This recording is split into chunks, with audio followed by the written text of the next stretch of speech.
maayirka magaalada Boorama Salebaan Xasan Xaddi oo ka soo qayb galay tababar maayirada Soomaaliland lagu qabtay magaalada Burco ayaa Star TV weydiiyay sababta ay shacabka magaalada Boorama u sheegtaan caasimadda labaad ee Soomaaliland maadaama magaalada Burco tahay magaalo taariikh ahaan iyo baaxad ahaanba ka weyn magaalooyinka Soomaaliland marka laga reebo caasimadda Hargeysa.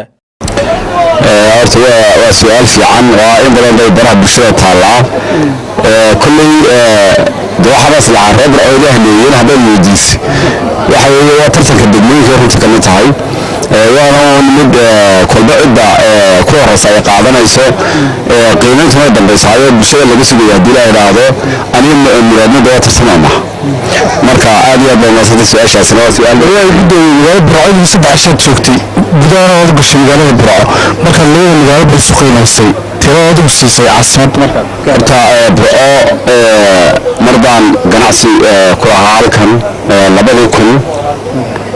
runtii maalin shalay hada soo maray bakhaarkan bariga siyaar ku jiro waxaan shaqada Maxamed Saciid Diidi marka Burco horta oo fidayntii way ballaaratay alxamdulillah dadweynaha ka deganaa dad wanaagsan oo runtii soo dhaweeyay hoteelo cusub oo qurux badan baa runtii laga dhisay oo kan maanta aynu dhex joogno Mansoor ka mid yahay waa Burco waxa la oran karaa Burco inuu ku dhaabay baalasha la kala baxday runtii tartan baan u arkay inay magaalada fiday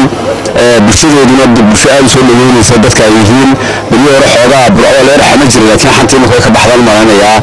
waa aad u wanaagsan runtii soo dhaweyn fiican ma kala kulanay meel kasta ay joogaan waxaan leenahay reer Burco soo dhaweynayna magaalada weynaato runtii kulay tartankii aan ku jiray laftigeeda xoogaa ciriiriga la geliyay waa naga horeysa ma oran karo laakiin ciriiriga la geliyay waxay ku hordiyeen dadku ku murmayaan oo Burcona waa bil falaat ah Boorama waa bulbuureed marka buurta kala qaranaysa